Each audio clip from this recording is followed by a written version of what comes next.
Então, boa noite a todas e a todos. Estamos aqui em mais um encontro para o estudo do livro A Fuga dos Monges Bom. Iniciamos sempre um momento de introspecção, nos conectando com o momento presente.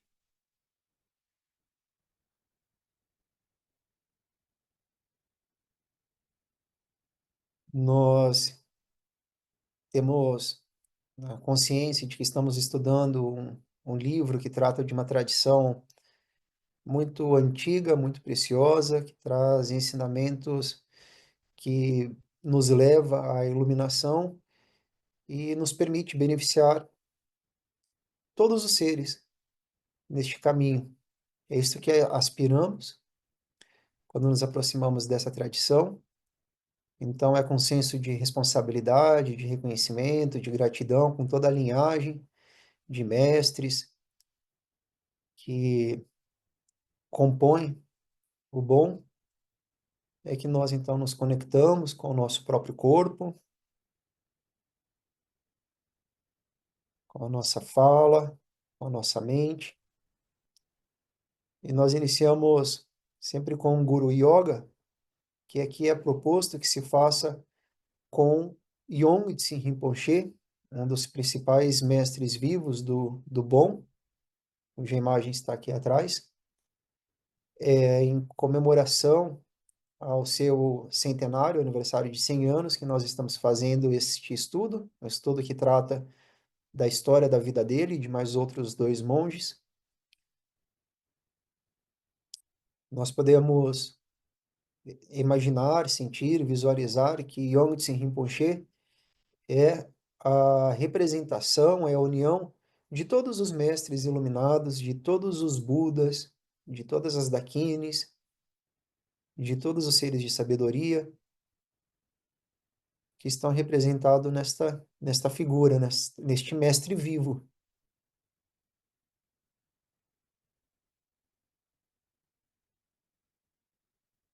Então, nós visualizamos Nyong'o Rinpoche à nossa frente, da testa dele podemos visualizar, sentir uma luz branca que vem da testa dele até a nossa testa, entrando pela coroa de nossa cabeça, trazendo bênçãos, energia e empoderamento do corpo iluminado.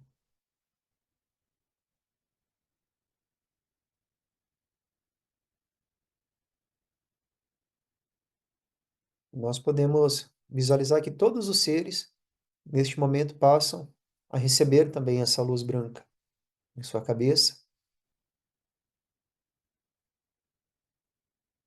e toda a manifestação se torna iluminada na representação dos corpos.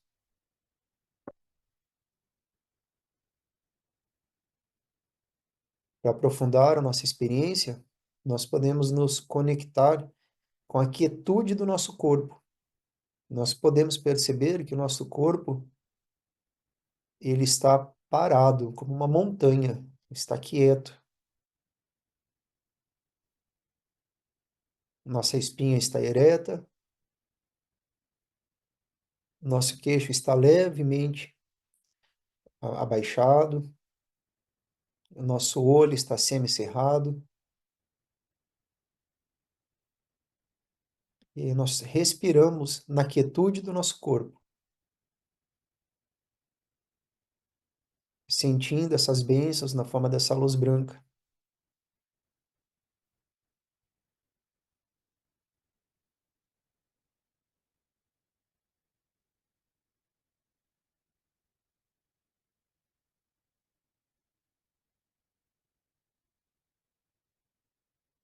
Agora nós podemos visualizar que da garganta de Ongtse Rinpoche, de todos os Budas e mestres iluminados, vem uma luz vermelha até a nossa garganta, trazendo as bênçãos, a energia, o empoderamento da fala iluminada.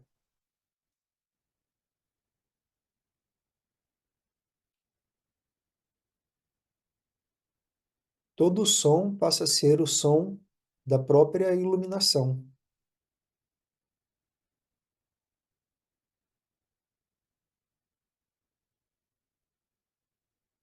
Nós podemos visualizar que todos os seres passam a ter essa manifestação da fala iluminada.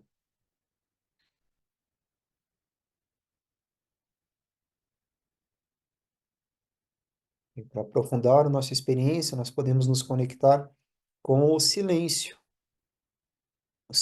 da nossa fala.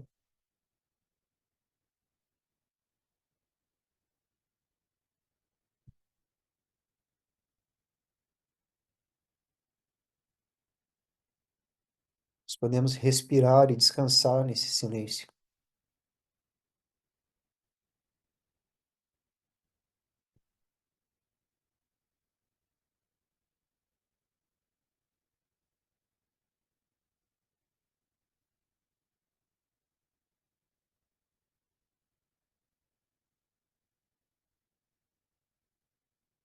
Agora nós podemos visualizar que do coração de Ong Tsin Rinpoche vem uma luz pura azul até o nosso coração, trazendo as energias, as bênçãos e o empoderamento da mente iluminada.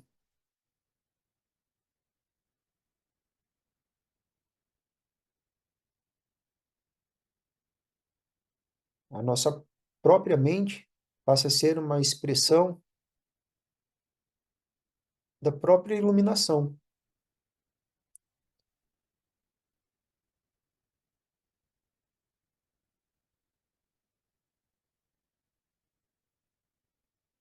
Nós abrimos nosso coração para receber essas bênçãos e para aprofundar a experiência, nós podemos nos conectar com a espaciosidade, com o espaço, onde os pensamentos, as atividades da nossa mente surgem, permanecem e passam.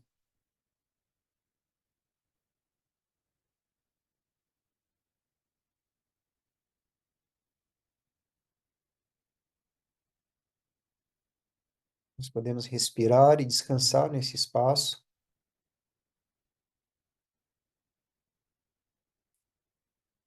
e visualizamos e sentimos, percebemos, experienciamos que todos os seres também recebem essas bênçãos por meio dessa luz azul em seus corações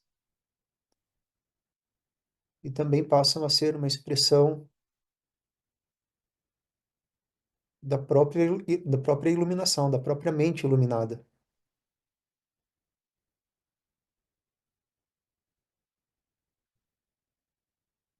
Respiramos, descansamos.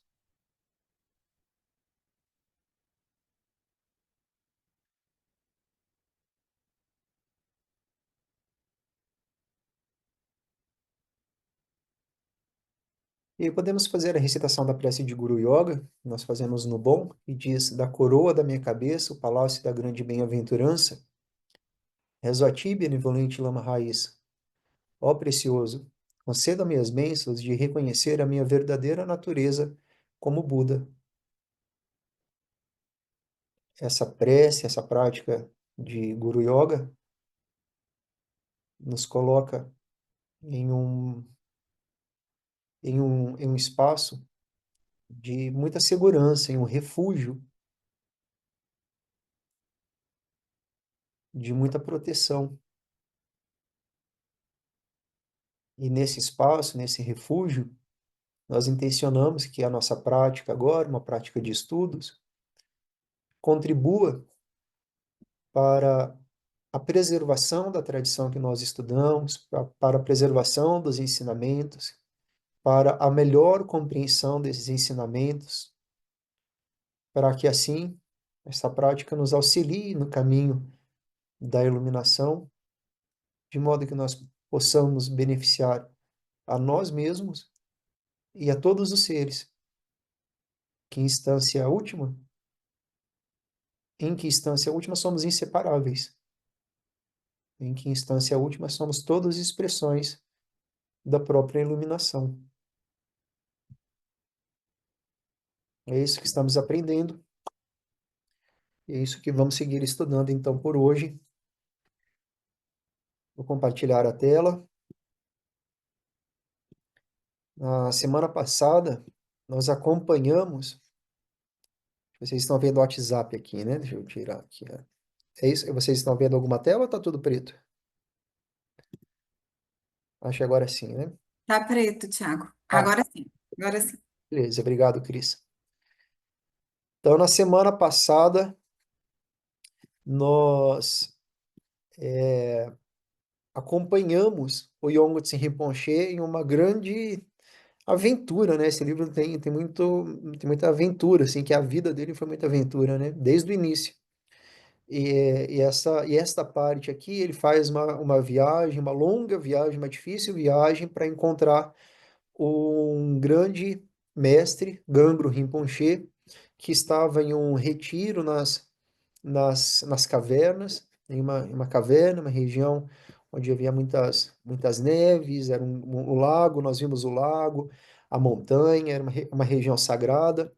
Este mestre não estava aceitando mais estudantes, ele estava totalmente retirado, mas o Yongtse Rinpoche, após pedir uma vez e ter a negativa, pedir a segunda vez e ter a negativa, ele finalmente, após pedir por 3 vezes, é então recebido como estudante do Ganguro Rinpoche, e ele passa ali 4 anos, se eu não me engano, né, nós vamos rever isso aqui, mas ele passa um bom tempo estudando com o Ganguro Rinpoche, até que ele decide voltar para a terra natal dele.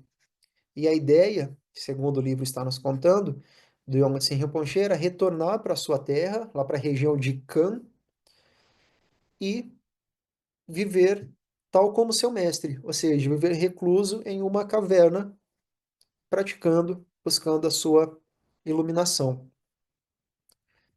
E aí nós terminamos com o mestre dele dizendo: não, não, você não vai voltar para Kan. Você tem que ir para o mosteiro Menri, principal mosteiro da nossa tradição, e lá você vai estudar, você vai ser um mestre, porque tudo que eu te ensinei precisa ser passado à frente. E aí nós terminamos, então, nesta parte aqui em que ele diz que a educação religiosa dele estaria incompleta sem os rigores de estudar para um diploma de Geshe, o equivalente a um doutorado em divindade, obtido de um mosteiro respeitável. Ele instou Tenzin a obter seu diploma de Geshe no principal mosteiro do Bon, Menri. Ele disse: seu destino não é aqui. Gangro Rinpoche disse a Tenzin que um dia ele precisaria conhecer todos os ensinamentos para defender sua religião. Esse conhecimento só poderia vir estudando para um diploma de Geshe. Tenzin não poderia recusar seu mestre. Ele reuniu seus poucos pertences e começou a caminhada para Menri, uma jornada de algumas semanas. Tenzin, agora já com 24 anos, então olha quanto tempo ele passou, se eu não me engano ele ficou com 19 anos lá, então 5 anos, né? Agora ele já tinha 24 anos, e ele chegou então em Menri em 1950, o ano do Tigre de Ferro, para começar o estudo para seu diploma de Geshe. Sem que ele soubesse, seu mundo estava prestes a sofrer uma mudança violenta. Deixa eu aumentar um pouquinho a tela aqui, facilita a leitura de quem estiver acompanhando.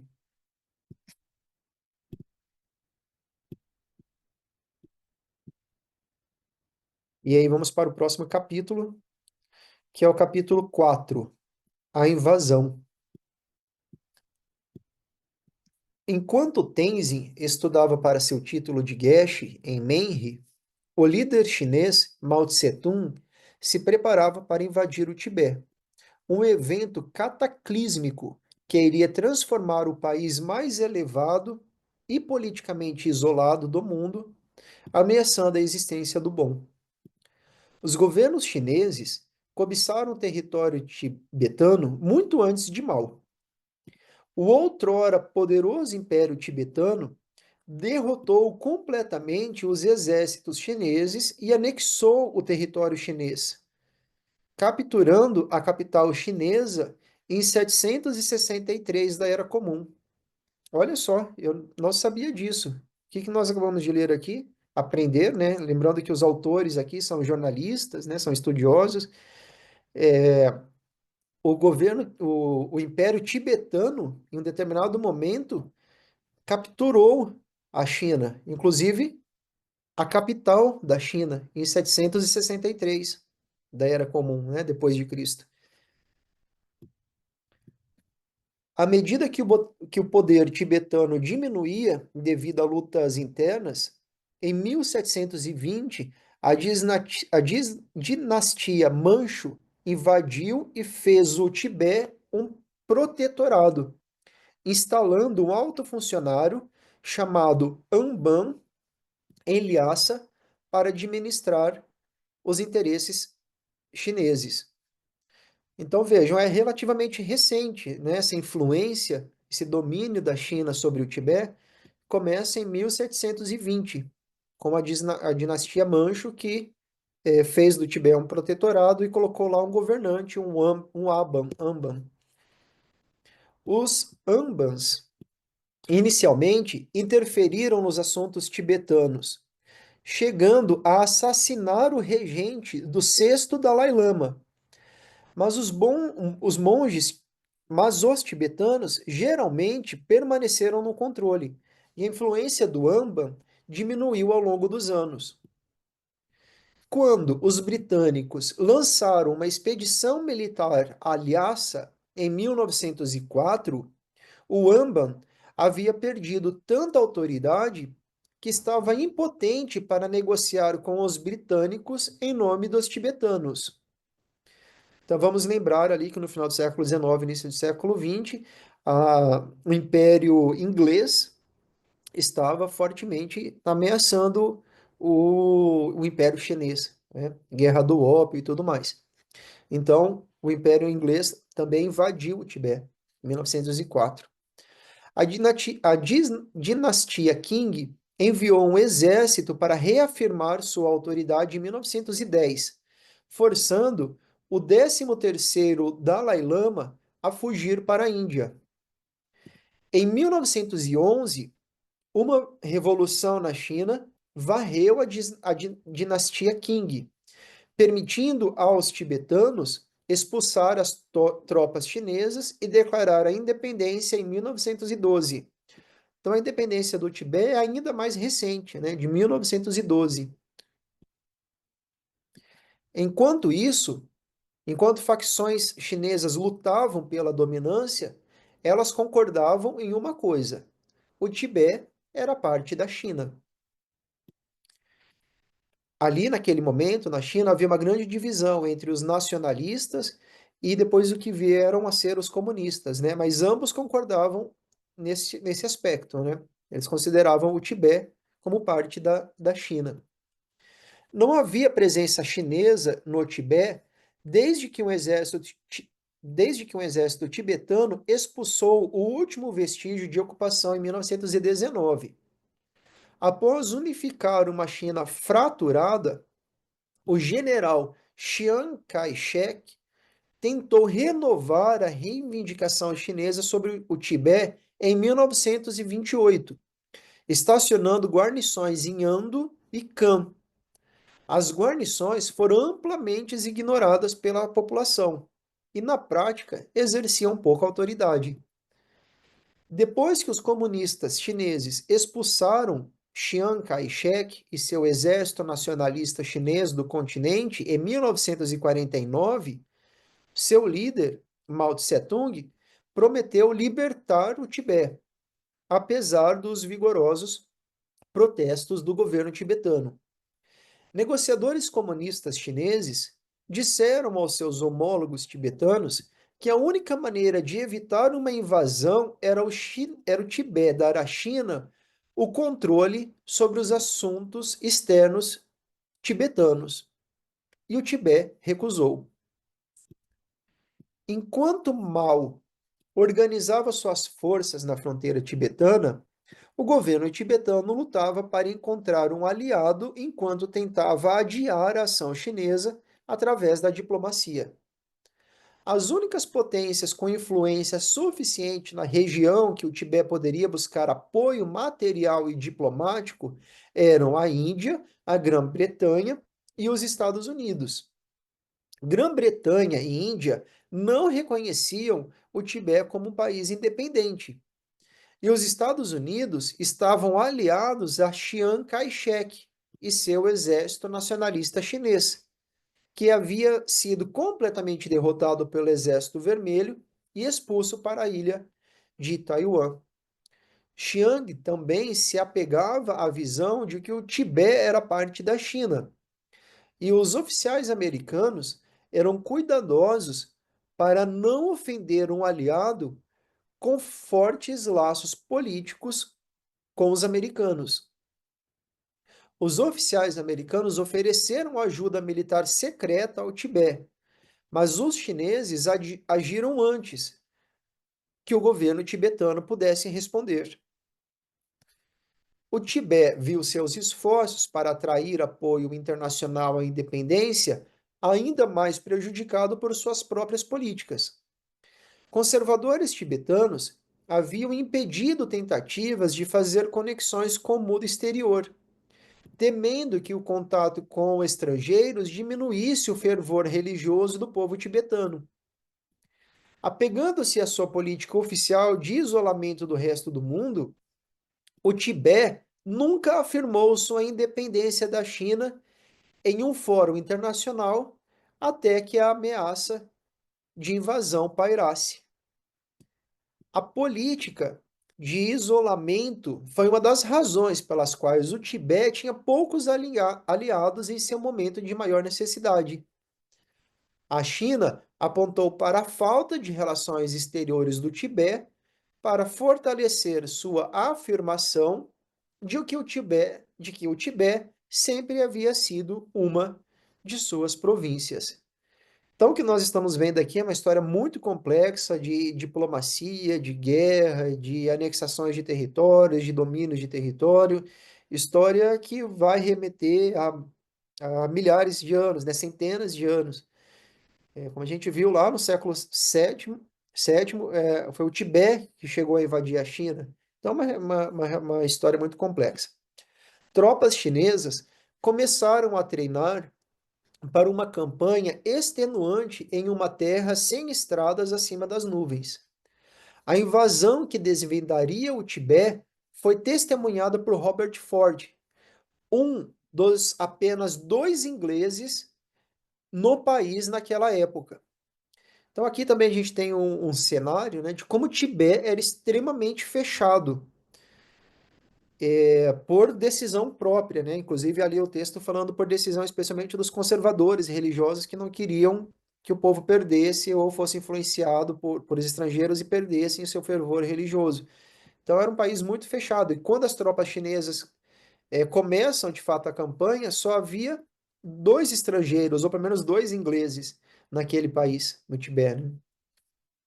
Um ex-sargento da Força Aérea Real, contratado em 1948 para treinar operadores de rádio em Lhasa, Ford, foi o primeiro ocidental a se tornar um funcionário do governo tibetano. Ford, cuja linha de cabelo recuada desmentiu sua idade de 26 anos, ou seja, ele parecia muito mais velho do que era, né? Havia procurado um emprego porque tinha sede de aventura.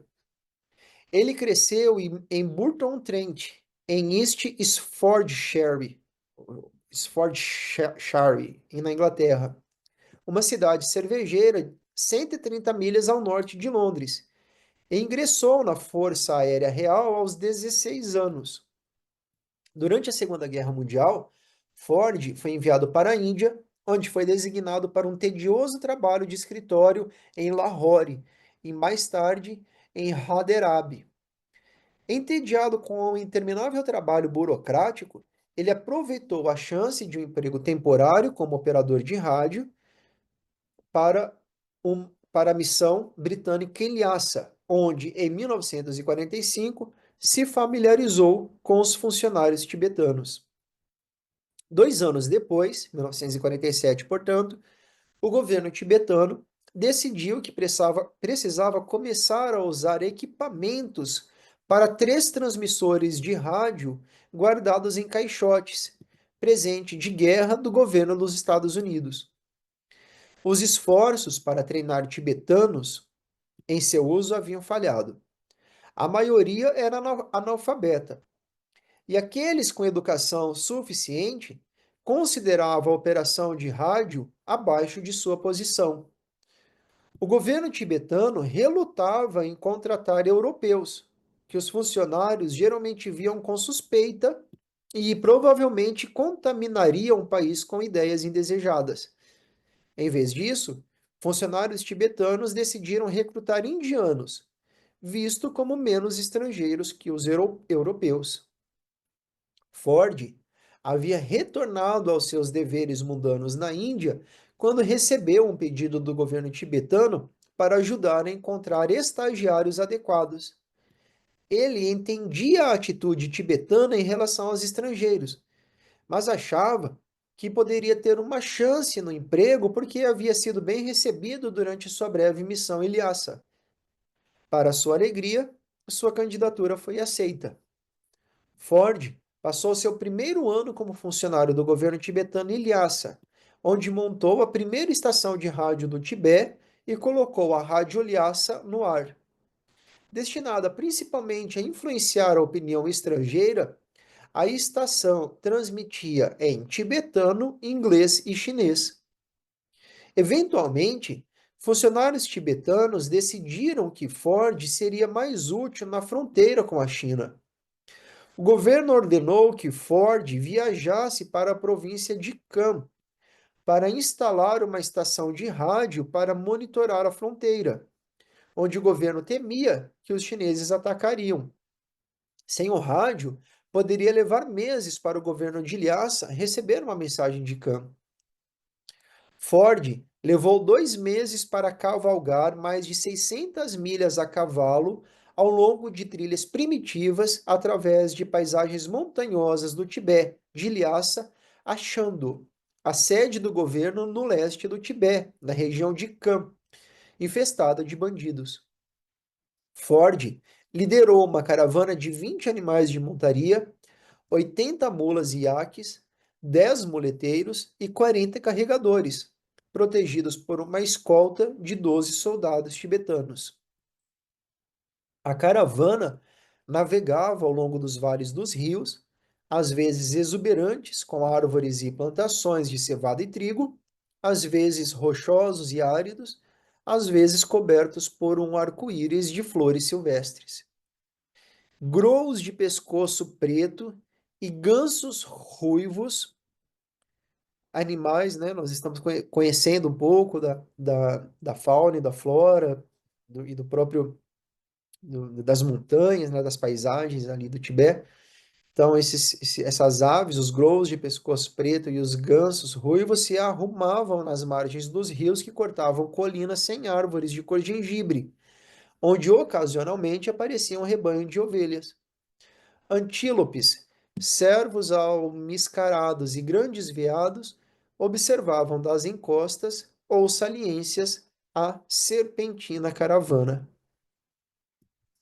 Quando sua caravana emergiu da longa trilha, Ford avistou Shamdo, um assentamento monótono de cerca de 3.000 pessoas vivendo em casas de barro e palha.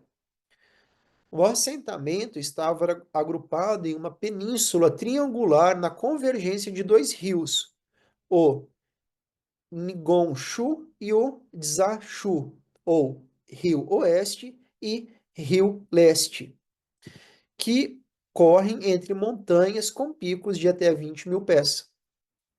Em Chando, os afluentes se juntam para formar um dos grandes rios do mundo, o Mekong. Em uma encosta de montanha com vista para a cidade, um mosteiro de terra não impressionante abrigava cerca de 2.000 monges budistas. Então aqui nós temos uma ideia melhor de como era Kan, né? Veja que a capital, ou pelo menos a sede do governo de Lhasa em Kan, era o que eles chamaram aqui de um amontoado de cerca, um assentamento monótono, né, de cerca de 3.000 pessoas, vivendo em casas de barro e palha. Então, o Tibete era muito pobre. A gente viu lá em cima que a grande parte era analfabeta. A mais de 100 milhas a leste de Shandu, o alto rio Yangtze corria através de montanhas irregulares, formando a fronteira de fato com a China. Cerca de 250 milhas mais a leste, a estrada chinesa mais próxima terminava em Dartsendu, onde comerciantes tibetanos trocavam sal e outros produtos por chá chinês. O terreno era tão acidentado que a trilha que ligava as cidades zigue-zagueava por quase 500 milhas através de paisagens montanhosas. Ford e seus 3 assistentes indianos se instalaram em um palácio governamental abandonado e começaram a monitorar transmissões em inglês da estação de rádio oficial da China, o Shihuan New China Radio, ou China Rádio. A Rádio China havia iniciado suas transmissões em inglês em 11 de setembro de 1947, de uma caverna nas montanhas Taihang, enquanto as tropas comunistas de Mao lutavam contra as forças da República da China de Chiang Kai-shek, apoiadas pelos Estados Unidos. Depois que Mao forçou Chiang a fugir para Taiwan, a estação de rádio mudou-se para a capital e alterou seu nome para Rádio Pequim. Ford e seus assistentes indianos monitoravam a transmissão em inglês e enviavam comunicações comerciais e governamentais para Lhasa, geralmente em código Morse, mas ocasionalmente por voz. Em janeiro de 1950, após 5 meses de monitoramento diário, Ford ouviu a mensagem que há muito temia crepitar pelo rádio vinda da capital chinesa. As tarefas do Exército da Libertação Popular para 1950 são libertar Taiwan, Hainan e Tibete. Ao ouvir essas palavras, Ford convocou seu assistente, vestiu seu manto de seda azul forrado de pele e montou em um pônei para levar a notícia ao governador Lialu Shapi. Ele atravessou uma ponte de madeira sobre o congelado Rio Oeste até a recém-construída residência do governador, com suas reluzentes paredes brancas de terra batida. O assistente conduziu o cavalo de Ford através de um portão com postes de 80 pés de cada lado, hasteando bandeiras de oração vermelha, azuis, brancas, verdes e amarelas. Depois que Ford foi conduzido à residência, Lialo apareceu vestindo um manto amarelo com uma faixa vermelha. Seu cabelo trançado enrolado na cabeça com uma peça de joalheria de ouro brilhando no topo. O brinco de ouro e turquesa pendia de sua orelha esquerda, e um anel de diamante brilhava em um de seus dedos. Chá com manteiga foi servido. Após as formalidades habituais, Ford informou o governador sobre a transmissão.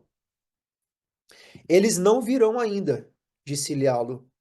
Não havia estradas transitáveis por veículos em todo o Tibete, nem na região étnica tibetana da província chinesa vizinha de Sichuan. Os chineses teriam que negociar milhas de montanhas irregulares e desfiladeiros profundos para chegar ao alto rio Yangtze. Enquanto Ford e Lialu ponderavam sobre a mensagem ameaçadora chinesa, os chineses estavam ocupados superando os obstáculos impostos pelo terreno difícil.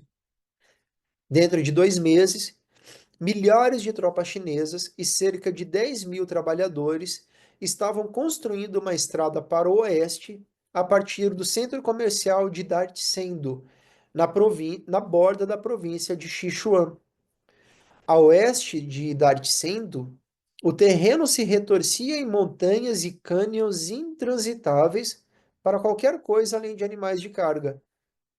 Enquanto os trabalhadores esculpiam a nova estrada, o exército chinês treinava uma força de ataque, aclimatando soldados a grandes altitudes, enquanto os acostumava a viver do alimento básico tibetano, tsampa, em vez de arroz.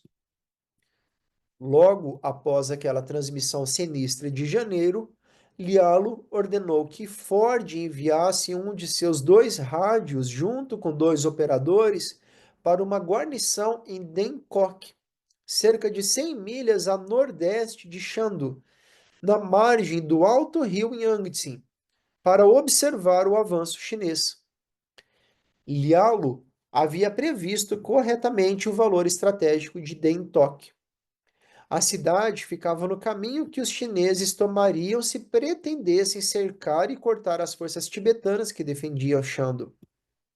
O Exército da Libertação Popular planejou um ataque de 4 pontas para prender o exército tibetano, com a ponta norte tomando Ryoshui e entrando por trás de Shandu para bloquear a única trilha que seguia para o oeste até Lhasa. 2 pontas cruzariam o Alto Yangtze e iriam direto para Shamdo, e outra bloquearia uma possível rota de fuga sul. O posto avançado de rádio provocou a primeira batalha campal entre tropas chinesas e tibetanas. Os chineses monitoravam o tráfego de rádio tibetano e rapidamente descobriram que havia um rádio em Dengkok que poderia dar aos tibetanos o aviso antecipado de um ataque. Em julho, Ford recebeu uma mensagem de Sonam Phuntsho, um dos operadores de rádio de Dengkok. Os primeiros toques do código Morse em cifra secreta indicavam que a mensagem era urgente. No meio da transmissão, o operador abandonou abruptamente o código, que levava mais tempo para enviar, e bateu. Os chineses estão aqui. Então houve silêncio. Não haveria mais mensagens de rádio de Dengkok. Ford não sabia se Sonan e o outro operador de rádio, Lobsang, estavam vivos ou mortos até uma semana depois, quando um Lobsang maltrapilho apareceu à sua porta. Olhei pela janela na estação de rádio e lá estavam eles, centena deles entrando no pátio. Lobsang contou a Ford. Avisei Sonan Phuntsho que estava no telégrafo, mas ele continuou batendo, e por isso foi capturado.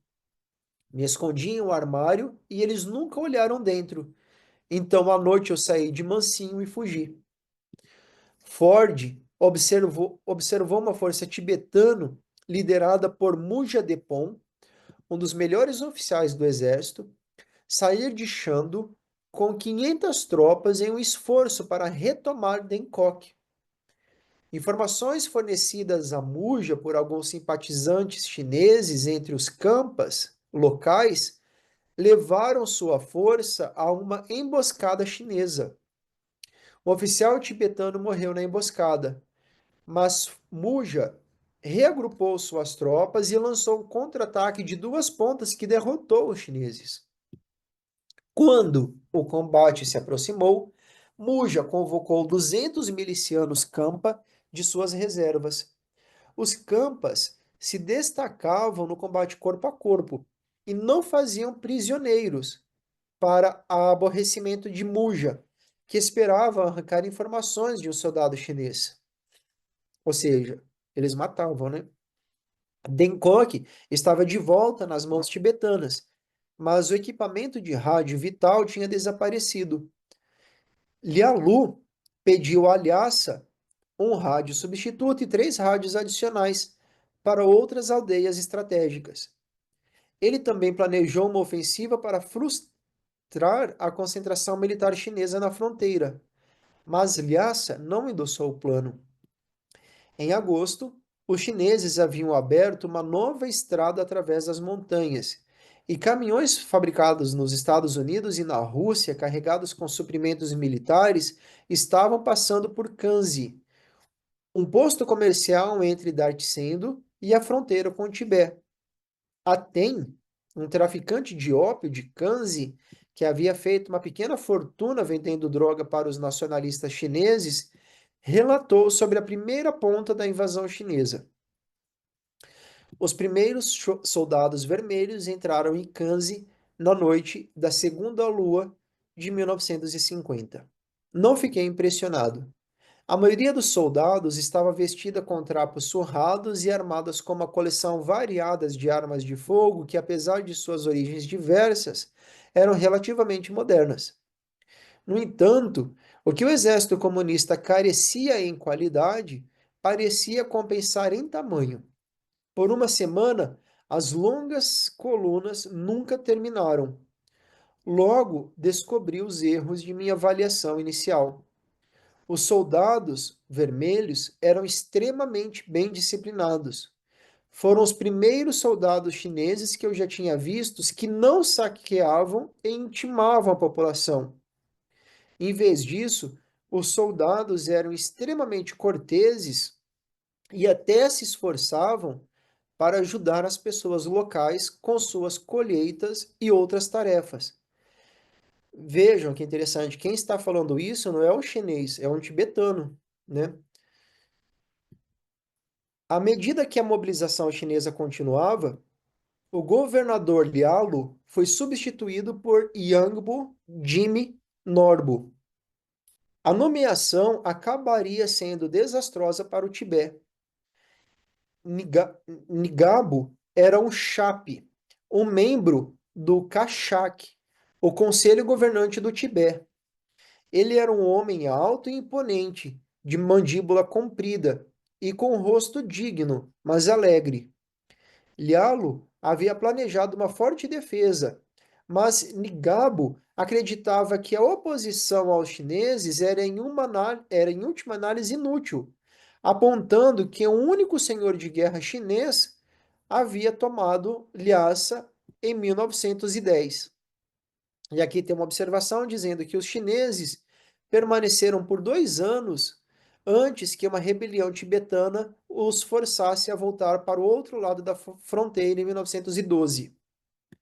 Uma de suas primeiras ordens foi desmontar algumas das defesas de Lialo que Lialo havia construído ao redor de Shandu, temendo que elas provocassem os chineses.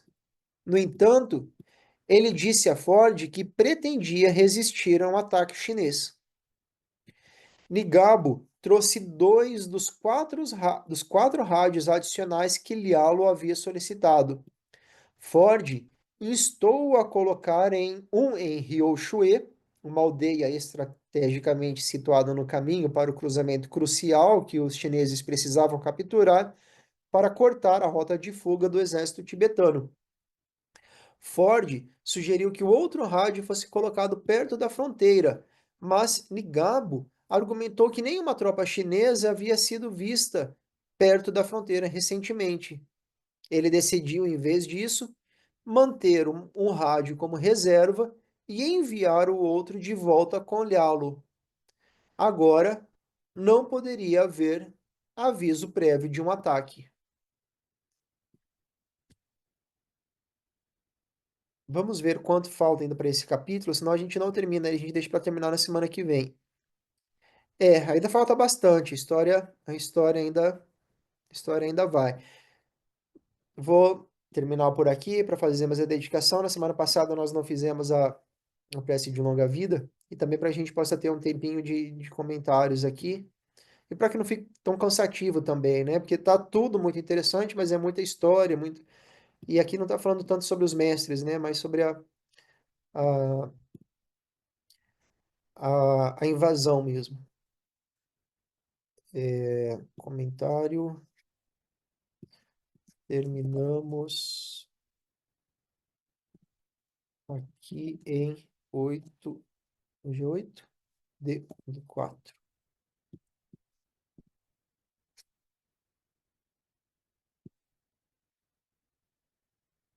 Então é isso, pessoal. Não sei se há algum comentário, alguma dúvida. De qualquer modo, é interessante o que estamos vendo, né? E eu confesso que, a princípio, pensei que seria uma leitura mais enviesada, mas me pareceu que está sendo bem equilibrado, né? Estão trazendo mais dados, pontos de vistas distintos em relação ao que foi, ao que era o Tibete antes, ao que foi a invasão e tudo como ocorreu. Acho que é importante a gente ter essa percepção mais equilibrada sobre os fatos, né? Se é que é possível ter algum tipo de equilíbrio nesse tipo de situação. Mas a história é essa, a história da nossa tradição passa por aí, e é importante que a gente conheça, né? O que a Andrea está achando? Cris? Eu estou gostando muito e impressionada com a vida do mestre, né? Nunca imaginei que ele passou por tantas situações e ainda vai passar, né? Estou assim impressionada. É bonito ver que desde a infância, assim, desde o nascimento dele, a primeira infância, depois a adolescência, sempre houve muita dificuldade, mas a gente começa a perceber também. Ô, Nicolina, agora que eu te vi aí com a câmera aberta, a gente começa a perceber que ele tem uma É, característica, assim, que me chama bastante atenção, que ele era bem teimoso, né? E quando ele colocava uma coisa na cabeça, ele ia até as últimas consequências, e foi assim que ele conseguiu chegar ao mosteiro, foi assim que ele conseguiu sair da família, foi assim que ele conseguiu ir para casa da mãe, foi assim que ele conseguiu ser aluno do mestre, do principal mestre dele. Muito persistente. Teimoso talvez não seja a palavra, acho que persistente cabe melhor, né, com o mestre.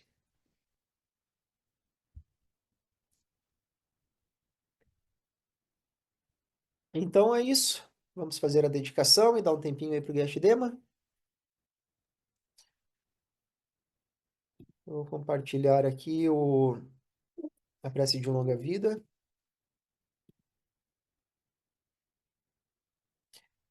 Lembrando que a gente pode não, a gente está dedicando a nossa prática para a longa vida do Yongtse Rinpoche, em função dos seus 100 anos, e também dedicando a todas as pessoas que nós sabemos que precisamos de saúde, que precisam de saúde. Podemos nos visualizar também recebendo essa energia do mantra de Tezuan Wigdzin.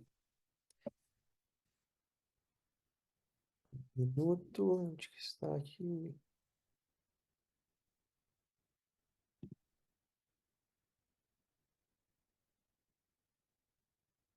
Vamos ver.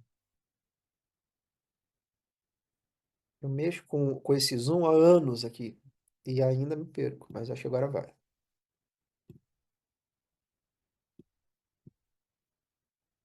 Sodrum agara mula tinam vado moye tse ne za. Sodro aga mula tinam vado moye tse ne za. Sodrum agara mula tinam vado moye tse ne za. Sodro gamula dinamavado moye tsenenza. Sodrum agaramula dinamavado moye tsenenza. Sodro gamula dinamavado moye tsenenza. Sodrum agaramula dinamavado moye tsenenza. Sodro agamula dinamavado moye tsenenza. Sodrum agaramula dinamavado moye tsenenza. Sodro agamula dinamavado moye tsenenza. Sodrum agaramula dinamavado moye tsenenza. Sodro agamula dinamavado moye tsenenza. Sodrum agaramula dinamavado moye tsenenza. Sodro agamula dinamavado moye tsenenza. So ne zale lene dondo. Então, toda a virtude pura realizada por meio das três portas, nós dedicamos para o benefício de todos os seres dos três reinos, havendo purificado todas as aflições e todos os obscurecimentos dos três venenos, que possamos rapidamente atingir o estado completo de Buda nos três corpos.